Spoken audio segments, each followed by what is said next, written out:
রমজান মাস শেষ হওয়ার পর থেকে মনে হচ্ছে যেন সবকিছু একদম এলোমেলো লাগছে।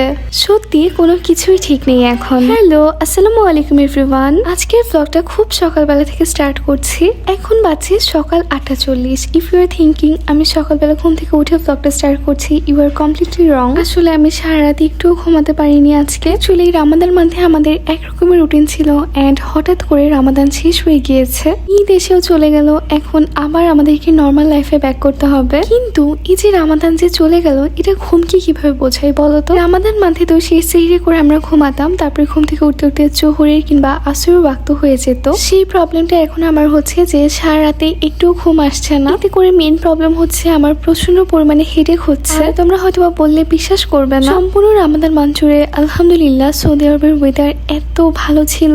ইউজুয়ালি তো আমরা জানি যে মার্চ মাস মানে আমাদের সামার চলে আসবে, প্রচন্ড গরম পড়ে যাওয়ার কথা। কিন্তু প্রথম রোজা থেকে একদম শেষ রোজা অবধি মাশাআল্লাহ ওয়েদার খুবই ভালো ছিল। ইভেন ইফতারের পরে দেখা যেত প্রচন্ড বাতাস দিত। আজকে রেগুলার বৃষ্টিও হয়েছে কিছুদিন, এর মধ্যে হয়তোবা 1 থেকে 2 দিন একটু ওয়েদারটা গরম ছিল। ওভারঅল আমাদের রামাদান মান্থ অনেক সুন্দর কেটেছে আলহামদুলিল্লাহ। তবে রামাদান মান্থ শেষ হয়ে যাওয়ার পর ঈদের দিন থেকে যে পরিমাণে গরম পড়েছে, টেম্পারেচার তো হাই থাকে, আর প্রবলেম হচ্ছে এখানে খুব একটা বাতাস পাওয়া যায় না, আর বৃষ্টি তো হয়ই না, খুবই রেয়ার। মানে খুবই শুষ্ক একটা আবহাওয়া। হয়তোবা তোমরা রোড দেখেই বুঝতে পারছো। এখন ঈদের ছুটি চলছে, এই জন্য পাশের সামনের কলেজটা এখন বন্ধ আছে। এই ক্যাফেটাতে কিন্তু বেশ ভালোই মানুষের ভিড় আছে। এদিকে মামুনি নয়নতার কাছে মাশাআল্লাহ খুব সুন্দর ফুল ফুটেছে। মামুনি সৌদি আরবে আসার পর থেকেই খুব চেষ্টা করেছে গার্ডেনিং করার জন্য, বাট অধিকাংশ গাছই হচ্ছে মরে গিয়েছে। আলহামদুলিল্লাহ এই গাছটা এখন পর্যন্ত সুস্থ আছে এন্ড খুব সুন্দর ফুল ফুটছে। যেহেতু সকাল সকাল ঘুম ভেঙে গিয়েছে, এই জন্য ভাবলাম একটু ব্রেকফাস্ট প্রিপেয়ার করা যায়। সৌদি আরবে থাকতে দেখা যায় আমাদের খুব আর্লি ডিনার করা হয়, রাত 9টা 9:30টার মধ্যেই ডিনার কমপ্লিট হয়ে যায়। আর বাংলাদেশে তো দেখা যায় রাত 12টা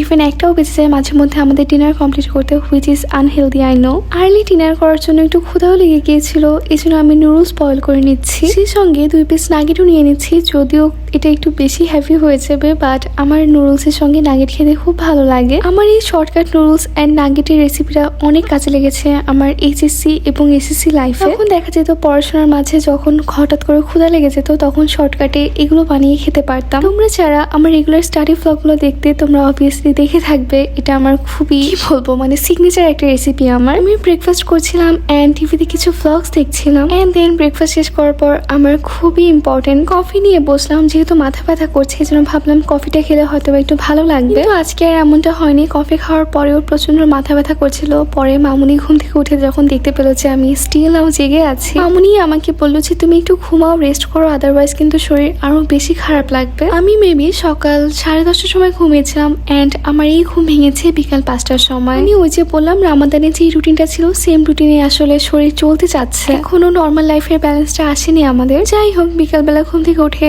আবারও চা বানিয়ে নিলাম, তারপর লাঞ্চ করলাম অ্যান্ড দেন রাত্রিবেলা একটু বের হয়েছিলাম আমরা। যেহেতু রাত 9:30 বেজে গিয়েছিল, এই জন্য বাবা আর আঙ্কেল বললো ফার্স্টে আমরা ডিনারটা করে নিই, তারপরে ঘোরাফেরা করা যাবে। আজকে ডিনার করতে আমরা একটা পাকিস্তানি রেস্টুরেন্টে গিয়েছিলাম। এটা হচ্ছে একটা মাটন কারি ছিল, এটা মাটন এবং টমেটো দিয়ে কিছু একটা বানানো হয়েছে, সেই সঙ্গে একটা ভেজিটেবল আইটেমও দেওয়া হয়েছিল।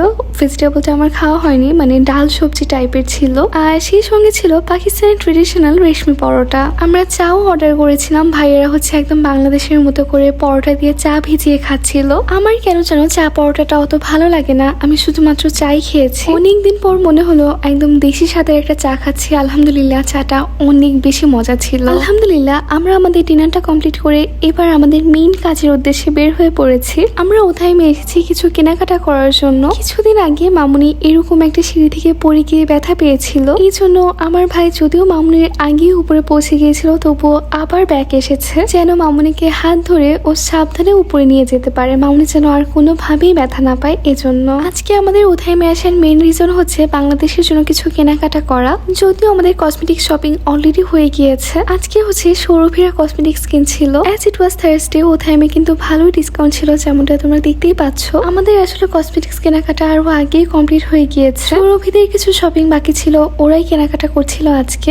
আমাদের ফ্লাইটের একদিন পরে হচ্ছে সৌরভীদের ফ্লাইট, মানে আমরা একদিন আগে বাংলাদেশে পৌঁছে যাবো ইনশাল্লাহ। আমাদের কসমেটিক্স কেনাকাটা না থাকলেও অন্যান্য আরো অনেক কেনাকাটার বাকি ছিল। আলমারের ফ্রুট জুস নিয়ে নিলাম। এই জুসটা আমাদের অনেক বেশি পছন্দ, আর বাংলাদেশেও সবাই খুব পছন্দ করে, স্পেশালি আমার নানু খুবই পছন্দ করে। এজন্য আমার নানু এবং দাদা জাতির জন্য আলাদাভাবে নেওয়া হয়েছে। আসলে দেশে যাওয়ার সময় কিন্তু সবার জন্য অনেক কিছু নিয়ে যেতে ইচ্ছা করে, কিন্তু ওই যে ফ্লাইটে যেহেতু লাগেজের ওয়েটের একটা রেস্ট্রিকশন থাকে, এখানে আসলে প্রবলেমটা হয়ে যায়। তবুও আলহামদুলিল্লাহ প্রতিবারের মতো এবারও অনেক শপিং করা হয়েছে। আমরা প্লিজ সবাই মন থেকে দোয়া করে দিও আমাদের জন্য, আমরা যেন সুস্থ সবলভাবে বাংলাদেশে গিয়ে পৌঁছাতে পারি। আমরা অলরেডি নেস্ট্রো থেকে অনেক চকলেট কিনেছি এন্ড যাওয়ার আগের দিনও কিনতে হবে। ওখান থেকেও কিছু চকলেট নেওয়া হয়েছে। আসলে শপিং শেষ হয় না, একদম যাওয়ার দিন আগ মুহূর্ত পর্যন্ত হয়তো বা আমাদের শপিং করতেই হবে, কারণ আসলে ইচ্ছা করে যে যে যেটা পছন্দ করে সবার জন্য অল্প হলেও কিছু নিয়ে যাওয়ার জন্য হয়তো বা খুশি হবে। এই যে দেখো আমার ভাই আবারও মামুনিকে নামার সময়ও সাবধানে ধরে ধরে নামাচ্ছে, যেন আসলে কোনো অবস্থাতেই মামুনি আর না ব্যথা পায়। আমার কাছে মনে হয় একজন মানুষ এই যে কেয়ারিং, রেসপন্সিবিলিটি এসব ব্যাপার হয়তো বা ছোটবেলা থেকে পরিবারের আন্তরিকতার জায়গা থেকেই শিখে বড় হয়। জানি না আল্লাহ ভাগ্যে কি রেখেছেন, কিন্তু তোমরা প্লিজ সবাই মন থেকে আমার ছোট্ট ভাইটার জন্য, আমার মামুনি বাবা এবং আমার জন্য দোয়া করে দিও। আল্লাহ রাব্বুল আলামিন যেন আমার মামুনি বাবা আমার ছোট্ট ভাইটাকে সুস্থ রাখে, ভালো রাখে। আমার ভাইটা যেন একজন ভালো মানুষ হয়ে বড় হয়ে উঠতে পারে। জীবনের প্রত্যেকটা মুহূর্তে যেন আমি এবং আমার ছোট্ট ভাই আমরা যেন আমাদের মামুনি বাবাকে সুস্থ সবলভাবে আমাদের পাশে পাই। আমরাও যেন সব সময় মামুনি বাবার সঙ্গে থাকতে পারি।